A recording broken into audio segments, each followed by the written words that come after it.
என்பது வந்து it is இந்த சிஸ்டம் நான் சொல்லுவேன். அது வந்து ஊழல் என்பது வந்து இவர்கள் தான் செய்கிறார்கள், அவர்கள் தான் செய்கிறார்கள் என்று சொல்லாமல் தேசிய அளவிலும் சரி மாநில அளவிலும் சரி பல சமயங்களில் பல குற்றச்சாட்டுகள் வைக்கப்படும். என்னை பொறுத்த வரைக்கும் ஒரு கிங் மேக்கராக இருக்க போகிறாரா, கிங்காக இருக்க போகிறாரா, அது வந்து மக்கள் தான் டிசைட். வைகோ அவர்களும் திருமாவர்களும் நல்ல சிறந்த பேச்சாளர்கள், கம்யூனிஸ்ட் அவங்க கூட இருக்காங்க.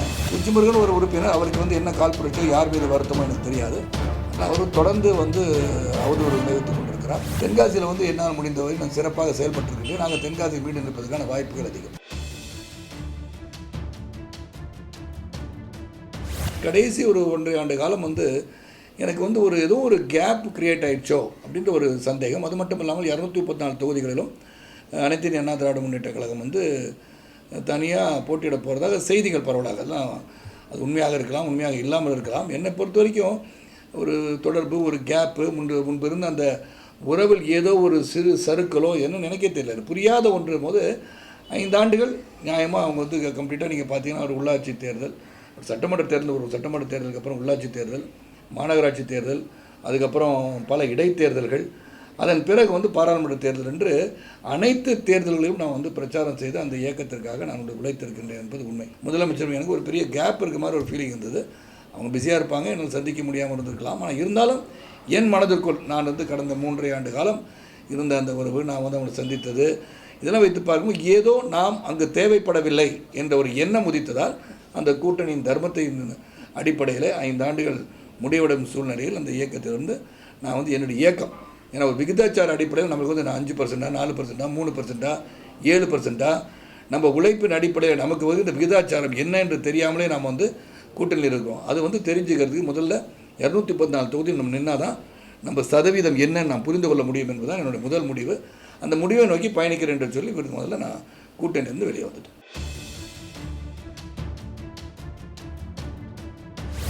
தெரியல, அது வந்து தனிப்பட்ட ஒரு கருத்து வேறுபாடு எனக்கு அவருக்கு கிடையாது.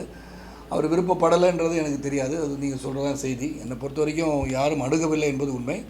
அணுகாததுக்கு பல காரணங்கள் இருக்கலாம், அது எனக்கு தெரியாத ஒன்று. ஆனால் அவருக்கு எனக்கும் வந்து தனிப்பட்ட விரோதம் கிடையாது. ஆனால் அவர் விரும்புகிறாரோ விரும்பவில்லையோ என்பது எனக்கு தெரியும். பாரதிய ஜனதாவிலிருந்து மத்திய அமைச்சர் ஜவடேகர் அவர்கள், தமிழிசை சவுந்தரராஜன் அவர்கள் மற்றும் நரேந்திரன் என்பவர்கள் எல்லாம் என்னை வந்து சந்தித்து அவருடைய விருப்பத்தை தெரிவித்தார்கள். இந்த மாதிரி இந்த கூட்டணியில் தாங்கள் இருக்க வேண்டும் என்று. ஏன்னா ஏற்கனவே நாங்கள் ஒரு பாராளுமன்ற தேர்தல் அவங்க கூட இருந்திருக்கோம். அதனால் அது கொள்கை அடிப்படையில் சரி அவங்க வந்து கேட்கும்போது ஒரு மாற்றம் வேண்டும் என்று நான் நினைக்கும் போது அந்த மாற்றத்திற்கு வந்து இவர்கள் சரியாக இருப்பார்கள், இயக்கத்தை முன்னிறுத்தி செல்வதற்கு ஒரு தனி சின்னத்தில் நம்ம நின்று போட்டியிடும்போது விகிதாச்சார அடிப்படையில் நம்ம காட்டக்கூடிய சூழல் உருவாகும் என்று சொல்லி அவர்களிடம் வந்து அந்த கூட்டணியில் இருப்பதற்கு ஒப்புதல் தெரிவித்திருக்கிறேன். மற்றதெல்லாம் அப்புறமா பேசிக்கலான்னு சொன்னாங்க. அந்த பேச்சுவார்த்தை இன்னும் நடைபெறவில்லை. இல்லை, பேசிக்காக வந்து என்னுடைய மனைவி ராதிகா அவர்கள் வந்து மகளிர் அணியின் செயலாளராக இருக்காங்க. ஆனால் அவங்களுக்குன்னு தனி முக்கியத்துவம் இந்த இயக்கத்தில் வந்து அப்படிலாம் கொடுக்குற மாதிரி கிடையாது. ஏன்னா இது ஒரு ஜனநாயக முறையில் நடத்தப்படுகின்ற ஒரு இயக்கம். ஆகவே எந்த ஒரு தனிநபருக்கும் அதிகமான அதிகாரம் கொடுத்து முன்னுரிமை கொடுக்குற மாதிரி இந்த இயக்கம் கிடையாது. அனைவருக்கும் சம உரிமைகள், பேசுகின்ற வாய்ப்பு, செயல்படுவதற்கு வாய்ப்பு அளிக்கப்படுகின்ற ஒரு இயக்கம் இது. அதாவது மக்களின் எதிர்பார்ப்பு அதிகமாக இருந்ததால் அவர் சிலருக்கு வந்து அந்த மத்திய பட்ஜெட் இன்னும் சிறப்பாக இருந்திருக்கலாம் என்ற கருத்து இருக்கிறது. எங்களால் நான் அந்த மத்திய பட்ஜெட்டை பாராட்டியிருக்கின்றேன். ஏன்னா இன்னும் ஒரு 2 ஆண்டுகள் இருக்கும்போது நிச்சயமாக பிரதமர் மோடி அவர்கள் நினைக்கின்ற காரியத்தை சாதிக்கக்கூடிய தலைவராக தான் நான் அவரை பார்க்கின்றேன்.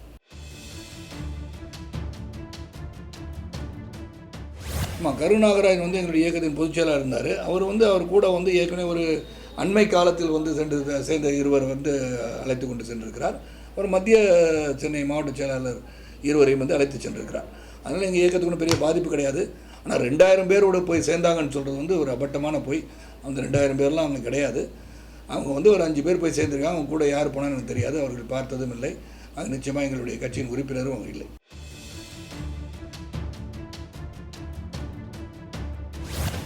அந்த சம்பவம் நடக்கும் போது நாங்கள் வந்து அன்றைக்கி அந்த மதிய உணவு திட்டத்தை பற்றி அமைச்சர் வளர்மதி அவர்கள் பேசுகையில் ஒரு கருத்தை பதிவு செய்திருந்தால் இன்றைக்கி இல்லை. மறுநாள் நாங்கள் வந்து அதை எடுத்து பேசும்போது கூட அவங்க என்ன சொன்னாங்கன்னா, மறுபடியும் அதை வந்து சரி செய்து கொண்டு அந்த திட்டத்தை நாங்கள் வந்து மேலும் அதை வந்து சிறப்பாக அதை வந்து உருவாக்கியது நாங்கள் என்று சொன்னார்கள். அதனால் அது வந்து அது பெருசாக அந்த கூட்டணியில் இருந்த காரணத்தினாலும் அந்த கருத்துக்களை ஏற்கனவே அவர் எடுத்து சொல்லியிருந்தோம். அவங்க அதை வந்து அந்த திட்டத்தை மேலும் சிறப்பித்தது வந்து புரட்சித் தலைவர்கள் என்று சொன்னார்கள்.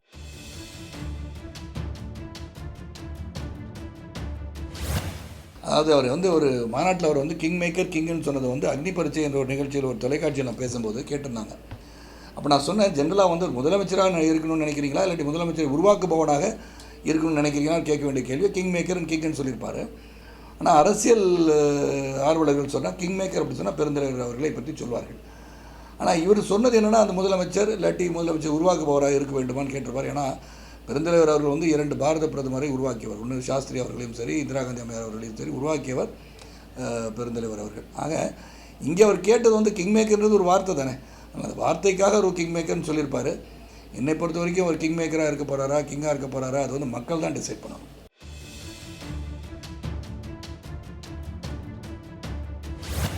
அதை யாரையுமே நான் வந்து நாகரீகத்தின் அடிப்படையில் அரசியல் நடத்த வேண்டும் என்று சொல்லி கொண்டிருப்பவன் நான். இந்த 31 ஆகஸ்ட் 2007 முதல் துவங்கி எங்கள் இயக்கம் துவங்கி முதல் சரத்குமார் இதுவுமே கொஞ்சம் நாகரிகமாக பேசுவார் அப்படின்னு சொல்கிற அளவில் பேர் வாங்கியிருக்கேன். என்னை பொறுத்தவரை நாகரிகமாக அரசியல் இருக்கணும். அந்த கொள்கை அடிப்படையில் அவர்களுடைய கொள்கைகளோ சரி, அவங்களுடைய திட்டங்களோ சரி மக்களுக்கு சென்றடையவில்லைன்னு சொல்லுங்கள், ஏதாச்சும் கருத்துக்கள் சொல்லலாம். ஆனால் நீங்கள் சொல்கிற கருத்து வந்து ஒரு தனி ஒரு மனிதனையோ ஒரு தனி நபரையோ புண்படுத்துவதாக இருக்கக்கூடாதுன்னு என்னுடைய கருத்து. அது வந்து அவங்க ஏதோ சொல்லியிருந்தாங்கன்னா இவங்க திரும்பி சொல்கிறாங்கன்னு சொன்னால் கூட அது தவறாகத்தான் நான் எடுத்துக்கொள்வேன். காரணம், ஒரு தனி மனித விமர்சனம் அரசியலில் இருந்தால் அது வந்து நாகரிகமாக இருக்காது. அது வருங்கால இளைஞர்களுக்கு அது எடுத்துக்காட்டாக நாம் அமைய முடியாதுன்னு என்னுடைய கருத்து.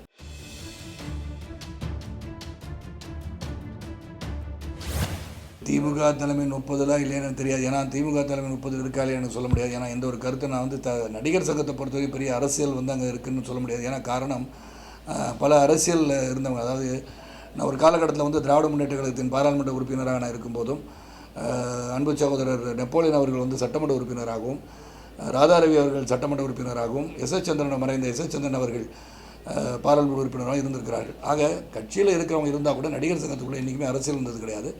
அது என்னை பொறுத்த இந்த அரசியலோடு நான் அதை பார்க்கல. பூச்சிமுருகன் ஒரு உறுப்பினர், அவருக்கு வந்து என்ன கால் புரட்சியோ யார் மீது வருத்தமோ எனக்கு தெரியாது. ஆனால் அவர் தொடர்ந்து வந்து அவதூறு விளைவித்து கொண்டிருக்கிறார். என்னை பொறுத்த எந்த ஒரு நிகழ்வாக இருந்தாலும் சரி சட்ட ரீதியாக சந்திக்கிறேன்னு தான் நான் சொல்லியிருக்கேன்.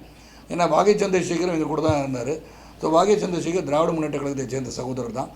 அதில் அப்போ அவர் குற்றம் சாட்டும் போது, வாகை சந்திரசேகரை குற்றம் சாட்டும் போது திராவிட முன்னேற்ற கழகத்தில் தான் அவர் இருக்கிறார். ஆக அவர் வந்து அவர் என்னன்னு சொல்லி அவர் கேட்டுக்குவார் நான் நினைக்கிறேன்.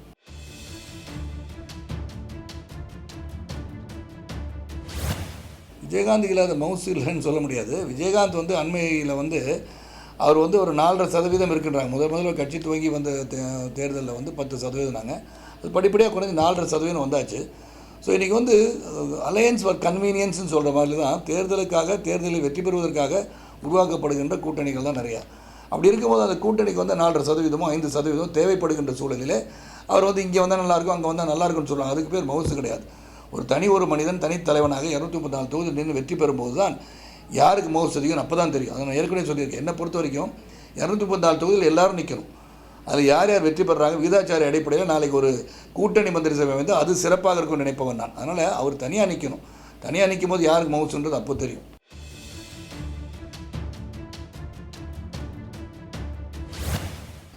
வைகோ அவர்களும் திருமாவர்களும் நல்ல சிறந்த பேச்சாளர்கள். கம்யூனிஸ்ட் அவங்க கூட இருக்காங்க. என்ன விகிதாச்சாரம் வரும்னு எனக்கு தெரியல. ஏன்னா அது arithmetic combination may not be good to win an election. அது என்னுடைய கருத்து. அது எப்படி மக்கள் பார்க்குறாங்க, மக்கள்கிட்ட தான் இருக்குது.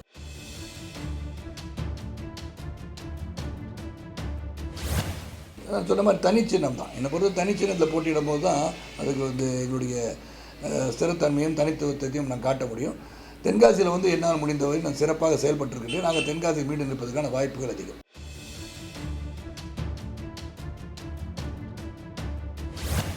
அன்புமணி செயல்பாடுகள் நான் சிறப்பாக இருக்குதுன்னு நான் சொல்லுவேன். ஏன்னா வந்து என்னை பொறுத்த வரைக்கும் ஒரு மாற்றத்தை உருவாக்க வேண்டும், மாற்றம் முன்னேற்றம் என்று அவர் ஒரு முதலமைச்சர் அறிவித்து கொண்டு அதை நோக்கி பயணித்து கொண்டிருக்கிறார்.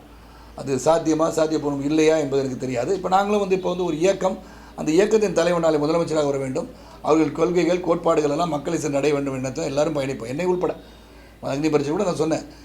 ஏன்னா என்னுடைய இயக்கத்தின் சகோதரருக்கு நான் வந்து ஒரு முதலமைச்சரானது அவங்க நினைப்பாங்க. அப்போ தான் எங்களுடைய ஆட்சி வரும்போது நாங்கள் நினைக்கிற அந்த பாலிசிஸோ என்னுடைய கொள்கைகள் எல்லாம் மக்களுக்கு எடுக்க செல்லப்பட்டு தீட்டப்படுகிற திட்டங்கள், நாங்கள் மக்களுக்கு செய்ய வேண்டிய திட்டங்கள்லாம் மக்களை சென்று அடையும் என்ற அடிப்படையில் தான் பயணிக்கிறோம். அதனால் அன்புமணி அதுதான் நினைக்கிறார், எல்லாரும் அதான் நினைக்கிறாங்க, எல்லாருமே முதலமைச்சர் கேண்டிடேட் தான். அப்படி இருக்கும்போது யார் சிறப்பாக பணிபுரிகிறார்கள், மக்கள் வந்து யாரை விரும்புகிறார் என்று வருங்காலம் தான் பதில் சொல்லும். ஆனால் முயற்சியை நான் பாராட்டுகின்றேன். ஏன்னா தைரியமாக அறிவிச்சுட்டு ஒரு பெரிய இயக்கம், இங்கே கூட்டணியில் இருப்பேன் அந்த கூட்டணியில் இருப்பேன்னு சொல்லாமல் நாங்கள் வந்து இந்த முறை நாங்கள் முயற்சி பண்ண போகிறோம் இறங்கி இருக்கிறதை நான் பாராட்டுகிறேன்.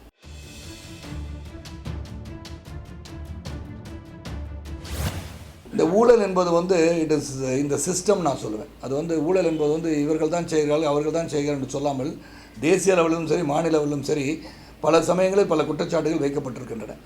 என்னை பொறுத்தவரைக்கும் ஊழல் இல்லாத ஒரு தமிழகம், ஊழல் இல்லாத ஒரு நாடு, ஊழல் இல்லாத ஒரு இந்தியா என்று இருந்தால் தான் நாளை உலகம். அது அதிகமான இளைஞர் உள்ள நாடு, 2025 அதிகமான இளைஞர் உள்ள நாடு இந்தியா என்ற கருத்து கணிப்புகள் சொல்லும்போது அவர்களை வழிநடத்துவதற்கு நான் corrupt system should be there.